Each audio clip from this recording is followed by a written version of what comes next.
මේ අනුව 1918 නිදහසට අවසාන වෙනවා. ඊට පස්සේ අවුරුදු 30කට ආසන්න කාලයක් යනකම් පුතේ අපේ රටේ සිංහල මිනිස්සු ඉංග්‍රීසීන්ට විරුද්ධව කැරලි ඇති කරන්න ගියේ. ඒකට හේතුව තමයි ඇති කරලා තේරුමක් නැති වුණ අපේ මිනිසුන්ගේ සංවිධාන ශක්තිය අවමයි. ඒ විතර නෙවෙයි අපිට ඉංග්‍රීසීන්ට වගේ හොඳ උපකරණ නැහැ, යුද උපකරණ නැහැ. මෙන්න මේ නිසා පුතේ අපේ මිනිස්සු ඉංග්‍රීසීන් එක්ක සටනට ගියේ නැහැ. අපේ මිනිස්සු ඉංග්‍රීසීන්ගේ වද හිංසා දරාගෙන හිටියා. හැබැයි අවුරුදු 30කට පස්සේ කියන්නේ 1848 දී නැවතත් පුතේ මේ ඉංග්‍රීසීන්ගේ පීඩනය ලාංකිකයන්ට දරා ගන්න බැරි නැහැ. ඒකේ ප්‍රතිඵලයක් විදියට 1848 දෙවන නිදහසට සිංහල මිනිස්සු විසින් ඉංග්‍රීසීන්ට විරුද්ධව සිදු කරන්න පටන් ගත්තා. මේකට හේතු කිහිපයක්ම තිබුණා. එක හේතුවක් තමයි ඔය කෝල්බ්‍රුක් ප්‍රතිසංස්කරණයේ බලපෑම් මත රජයේ ඉඩම් ප්‍රතිපත්ති කියලා කියන අපි දන්නවා කෝල්බ්‍රුක්ලා විසින් උඩරට මිනිස්සුන්ගේ ඉඩම් බලෙන් ලබා ගන්න කටයුතු කළා. මේ අනුව පුතේ ඉඩම් ප්‍රතිපත්තියට විරුද්ධව අපේ මිනිස්සු නැගී ඉන්න තීරණය කළා. ඒ විතර නෙමෙයි ගමේ ගැටලු විසඳුවි ඉස්සර ගම් සභාව හරහා ඉංග්‍රීසීන් අධිකරණ පද්ධතිය ගෙනීමත් එක්කම චාල්ස් කැමරන් විසින් අධිකරණ පද්ධතිය ගෙනීමත් එක්කම ලංකාවේ ගම් සභාව අඩපණ වෙන්න පටන් ගත්තා. ඒකත් මිනිස්සුන්ට තදින් දැනෙන්න පටන් ගත්තා. ඒ විතර නෙවෙයි ඔය කැමරන්ගේ නව අධිකරණ ප්‍රතිපත්ති මගින් රජය හා මහජනයා අතර තිබිච්ච සම්බන්ධතාවයේ දුරස් වීම ඇති වෙන්න පටන් ගත්තා. අපි දන්නවා අපි කතා කරා 1818 නිදහස් සටනට තුඩු දුන්න හේතු වගේම ආසන්නතම හේතුවකුත් පැවතුණා. ඒ වගේ තමයි 1848 නිදහස් සටන නැති වෙන්න එක් හේතුවක් නෙවෙයි හේතු ගණනාවක් ඇති වුණා.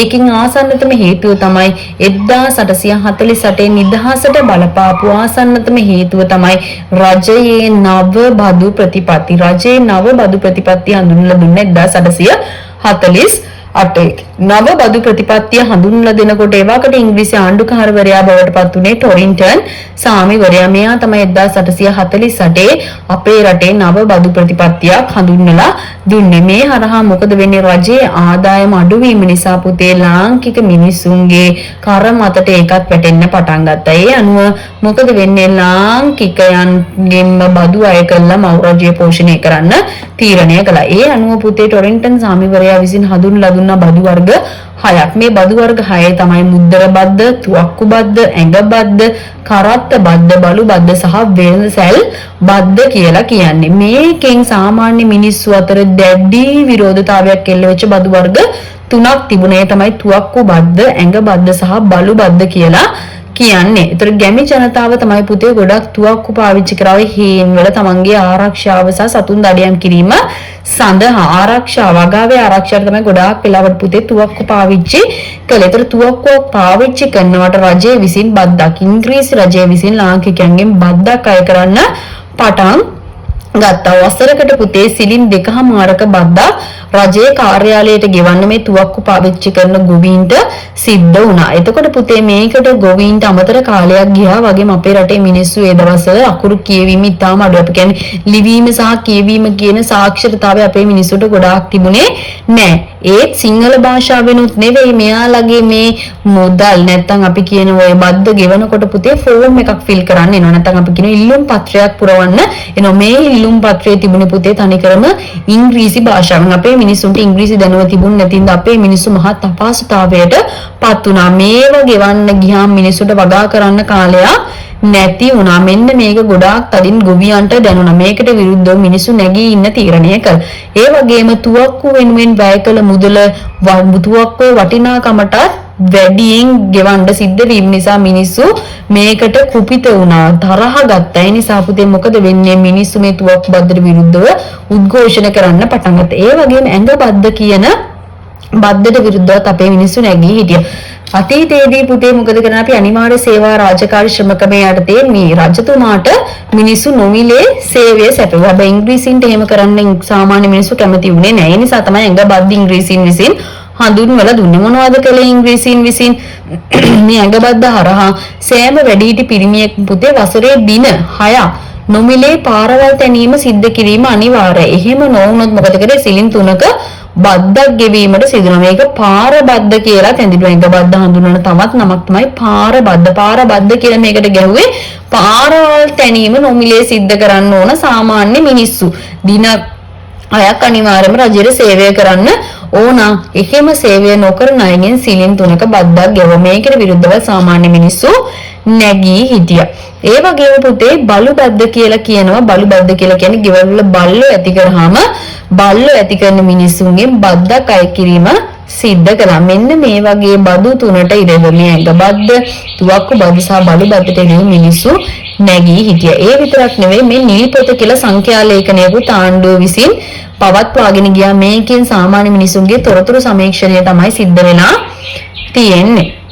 ඊට පස්සේ අපි බලමු 1948 සටනේ ස්වභාවය කොහොමද කියලා. අපි දන්න ඕනම සටනක් ක්‍රියාත්මක වීමේදී ඒක ආරම්භ වෙන ආකාරයක් තියෙනවා. මුලින්ම පුතේ කොළඹ, ගාල්ල, මහනුවර, බදුල්ල වගේ නගරවල මහජනතාව ඒක රාශී වීම සිද්ධ උනා. නිලධාරීන්ට විරුද්ධ ඉංග්‍රීසි නිලධාරීන්ට, සිවිල් නිලධාරීන්ට විරුද්ධව අපේ රටේ මිනිස්සු කැලරි කෝලාහල කරන්න පටන් ගත්තා. ඒ වගේම දැන් තුවක්කු බද්දට විරුද්ධව අපේ මිනිස්සුන්ට කේන්ති ගිහිල්ලා ඉන්නේ. අපේ සමහර මිනිස්සු බදුල්ලට ඒක රාශී වෙලා බදුල්ලේ හිටපු ඒකජන්තවරයා ඉස්සරහා තුවක්කු පොලේ ගසමින් කඩා දමමින් පුතේ විഘോഷණ කරන්න පටන් ගත්තා. ඒ වගේම මහනුවර කච්චේරිය ආසන්නයේ 4000ක පමණ මිනිස්සු එකතු වෙලා බදු වලට විරුද්ධව පාගමන් යන්න පටන් ගත්තා. මේ පාගමන් පාලනය කරන පොලිසියට නොහැකි වුණකොට ඉංග්‍රීසි හමුදාවෝ විසින් මේ බැවිල්ල පාලනය කරන්න පටන් ගත්තා. ඒ වගේම පුතේ මේ කියන 1848 මේ සටන ක්‍රියාත්මක වුණු ප්‍රදේශ නම් කොළඹ සහ මහනුවරින් තමයි මුලින්ම ආරම්භ වුණේ. පස්සේ මේක මාතර, දඹුල්ල, වාරියපොළ, කුරුණෑගල ප්‍රදේශවලට පැවතුණා. ඒ විතරක් නෙවෙයි මාතලේ, වාරියපොළ, කුරුණෑගල මිනිස්සු පුතේ රජයේ ගොඩනැගිලි වලට හානි කරන්න පටන් ගත්තා. වගේම තමයි පුතේ 1848 දිත් මොකද වෙන්නේ? සාමාන්‍ය මිනිස්සු රජයේ ගොඩනැගිලි වලට, උසාවි වලට පහර දීලා තමන්ගේ ආවේගය පාලනය කරගන්න බැරි නිසා තමයි මේ විදිහට ඉංග්‍රීසි රජයට විරුද්ධව කටයුතු කරේ. ඒකට හේතුව තමයි අපේ මිනිස්සු ගොඩාක් දුක්ඛදායී ජීවිතයක් තමයි 1815 ඉඳලා 1948 වෙනකම් අරගෙන ගියේ. ඒ විතරක් නෙවෙයි මේ සටන මෙහෙවන නායකයෙක් ඉන්නෝනේ. එවකට සටන 1848 සටනේ නායකයා බවට පත් වුණේ ගොංගාලේ ගොඩබණ්ඩා වීරපුරන් අප්පෝඩින්ගිරාල සහ දීනිස් කියන කෙනා. මේකෙදි සටන් කාමීන්ගේ සිංහල නායකයා බවට පත් වුණේ ගොංගාලේ ගොඩබණ්ඩා දඹුලු විහාරයේ නායක ස්වාමීන් වහන්සේගේ සහායෙන් මොකද වෙන්නේ පුතේ? ශ්‍රී ලංකාවේ රජු විදියට අභිෂේක ලැබුවා. 1848 සටනේ ප්‍රධාන මධ්‍යස්ථානය බවට පත් වුණේ මාතලේ. ඊට අමතරව මහනුවර සහ කුරුණෑගලටත් මේක ව්‍යාප්ත වුණා. ටොරින්ටන් සාමිවරයා පුතේ තීරණය කරනවා සිංහල මිනිස්සුගේ කැරලි කෝලාහල එන්න වැඩි වෙනකොට ඒක මර්ධනය කරන්න ඕනේ කියලා. ඒකේ ප්‍රතිඵලයක් විදිහට මොකද වෙන්නේ? සටන මර්ධනය කිරීම සඳහා ඉංග්‍රීසි ආණ්ඩුවට හමුදාව සහ පොලිසිය යොදවන්න සිද්ධ වෙන අවසානයේදී පුතේ මේ සටනේ නායකයා වෙච්ච සිංහල නායකයා වෙච්ච ගුංගාලේ ගොඩබණ්ඩව ඉංග්‍රීසි ආණ්ඩුව විසින් අත්අඩංගුවට අරගෙන රටෙන් පිටුවහල් කරනවා. ඒ විතරක් නෙවෙයි වීරපුරන් අප්පුට මරණ දණ්ඩනය නියම කරනවා. තවත් මේ වගේම සටනට සහභාගී වෙච්ච මිනිස්සුන්ට දඬුවම් ලැබෙනවා. ඒ වගේම කඩාපොළ හිමියන් විභාගයකින් තොරව වෙඩි තියලා ඝාතනය කරනවා. අපි බලමු 1848 නිදහස් සටන අසාර්ථක වෙන්න හේතු මොනවාද කියලා. එකක් තමයි අර 1818 නිදහස් සටන වගේ මේකත් මනාව සංවිධානය වෙලා තිබුණේ නෑ. ඒ වගේම සාමාන්‍ය ජනතාව අතර හොඳ යුද පුහුණුවක්වත් හොඳ යුද අභියාවදවත් තිබුණේ නැහැ. ඒ වගේම පුතේ උඩරට මාර්ග පිළිබඳව ඉංග්‍රීසීන්ට 1848 වෙද්දී හොඳ අවබෝධයක් තිබුණා. ඒ නිසා ඉංග්‍රීසීන් විසින් හොඳින් මේ සටන මෙහෙවල මේ සටන අසාර්ථක කරන්න අවශ්‍ය වෙන සියලුම තීන්දුව తీරන මේ වෙද්දී අරගෙන තිබුණා. ඒ විතරක් නෙවෙයි ලාංකිකයන්ට මේ සටන ව්‍යාප්ත කරගන්න පුළුවන් උඩරට ප්‍රදේශ කීපයක විතරයි. අනෙත් ඒවා ඔක්කොම ඉංග්‍රීසීන් විසින් මර්ධනය කරගැනීමෙන් ආවා. ඒ වගේම පුතේ පස්සේ කාලයක මේ විදිහට බ්‍රිතාන්‍යයත් එක්ක සාමාන්‍ය මිනිස්සු ශ්‍රී ලංකාවේ ජනතාව ගැටුම් ඇති කර ගැනීම මව් රජයට ඉතාම බලපෑමක්. ඒ නිසා පුතේ මේ මව් රජයෙන් තේරුම් අරගෙන මව් රජයේ තීරණය කළා මොකද්ද ලාංකිකයන්ට මේ විදිහට ඉංග්‍රීසින් එක්ක ගැටලු ඇති කරගන්න හේතු මොනවද කියලා හොයලා බලන්න කමිටුවක් පත් කරා. ඒ අනුව පුතේ කමිටුවේදී දැනගන්නවා සාමාන්‍ය මිනිස්සු ඉතාම දරිද්‍රතාවයෙන් පීඩණයෙන් පෙළෙන්නේ අවස්ථාවේදී ටොරින්ටන් ආණ්ඩුකාරවරයා මේ විදිහේ නව බදු කීපයක් හඳුන්වලා දීලා ඒ බදු ලාංකිකයන්ට දරා ගන්න බැයි නිසා ටොරින්ටන් සාමිවරයා පනවපු ඇතැම් අසාධාරණක බදු අයින් කරන්න ඉංග්‍රීසි රජයේ තීරණය කළා. ඒ අනුව ටොරින්ටන් සාමිවරයාට ලබා දුණු දඩුවමක් විදිහට ඌ නැවතත් ආණ්ඩුකාර ධූරය ශ්‍රී ලංකාවේ ආණ්ඩුකාර ධූරයෙන් පහ කරලා බ්‍රිතාන්‍යයට කැඳවා ගත්තා. ඒ විතරක් නෙවෙයි විශාල වශයෙන් මොනවාද පීඩාවකට ලක් වෙච්ච බදු වර්ග අයින් සහ මුලින්ම ඉවත් කරා. වෙළඳසැල් බද්ද, බලු බද්ද, තුවක්කු බද්ද වගේ දේවල් අවලංගු කළා. අනෙකුත් සෙසු බදු සමාලෝචනය කළා.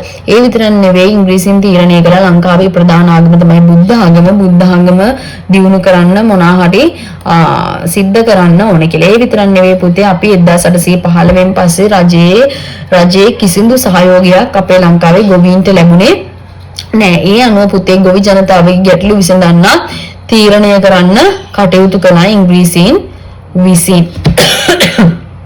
ඒ අනුව 1848න් පස්සේ පුතේ ඉංග්‍රීසීන් විසින් දේශීය කර්මාන්ත නගා සිටවන්න ක්‍රියාමාර්ග රැසක් ගත්තා. එවකට 1848න් පස්සේ ලංකාවේ ආණ්ඩුකාරවරු කිහිප දෙනෙක් හිටියා. මේ ආණ්ඩුකාරවරු අපේ ලංකාව දියුණු කරන්න යම් මට්ටමක වාරි පද්ධති දියුණු කරන්න, කෘෂිකර්මාන්තය දියුණු කරන්න ලංකාවේ ඉන්න සාමාන්‍ය මිනිස්සුත් එක්ක එකතු වෙලා කටයුතු කරා. එක්කෙනෙක් තමයි හෙන්රි වෝඩ් ආණ්ඩුකාරවරයා.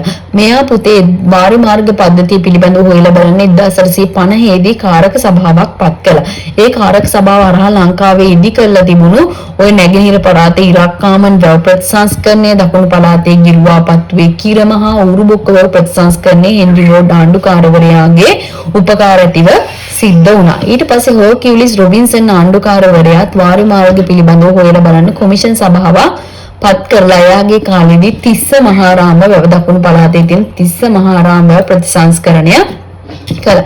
ඒ වගේම විලියම් ග්‍රෙගරි ආණ්ඩුකාරවරයා අපි දන්නවා ග්‍රෙගරි ආණ්ඩුකාර තමයි ග්‍රෙගරි වැව නුවරඑළිය නිර්මාණය කරන්න. එයා හරිම ලස්සනට ওই නුවරඑළියේ තියෙන විවිධ දේවල් නිර්මාණය කරපු ආණ්ඩුකාරවරයෙක්. විලියම් ග්‍රෙගරි ආණ්ඩුකාරවරයා බසවක්කුළම වැව, තිසා වැව, මෙදවච්චි මහා වැව, කලා වැව හා කන්තලේ වැව ප්‍රතිසංස්කරණය කරලා ගොවීන්ට කෘෂිකර්මාන්ත කටයුතු සහ ඒ වගේම ජල පරිභෝජනය කරන්න පුළුවන් විදිහට සකසලා දුන්නා. ඒ වගේම ආතර් ගෝටන් ආණ්ඩුකාරවරයා පහතරට ප්‍රදේශයේ තියෙන බලවේගඟ උඩුකිරිවර වැව ඇතුළු වැව 42ක් නිර්මාණය කළා. ඒ විතරක් නෙවෙයි වාරි මාර්ග කටයුතු හොයලා බලන්න, ප්‍රතිසංස්කරණ කටයුතු වාරි මාර්ගෙට මොනවද සිද්ධ වෙන්න ඕන කියන දේවල් හොයලා බලන්න මේ කියන ආතර් ගෝඩන් ආණ්ඩුකාරවරයා වාරි මාර්ග දෙපාර්තමේන්තුවක් 1900 දී නිර්මාණය කළා.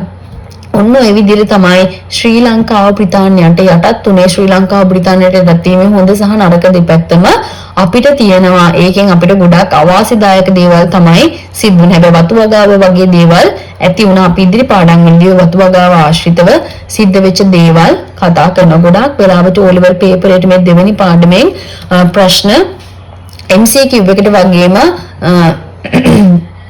රචනා ප්‍රශ්න වලට මේ පාඩමේ තියෙන තොරතුරු ගොඩාක් සම්බන්ධ වෙනා තියෙන විතර නෙවෙයි ගොඩාක් ප්‍රශ්න හැදිලා තියෙනවා මේ පාඩම ආශ්‍රයෙන්. ඉතින් මේ පාඩම මේ විදිහට ෂෝට් නෝට් කරන ඕගොල්ලන්ට මතකේ තියාගත්තොත් O level විභාගයෙන් හොඳට මුහුණ දෙන්න පුළුවන්. ඒ නිසා මේ පාඩම ඉතාම ලේසියෙන් පාඩම් කරගන්න පුළුවන් මේ විදිහට ෂෝට් නෝට් එකක් විදිහට මතක තියාගත්තොත්. ඉතිහාසය කියලා කියන්නේ කතාවක්. ඒ කතාව මතකයෙන් තියාගෙන ලියන එක තමයි ඉතාම වැදගත් වෙන්නේ.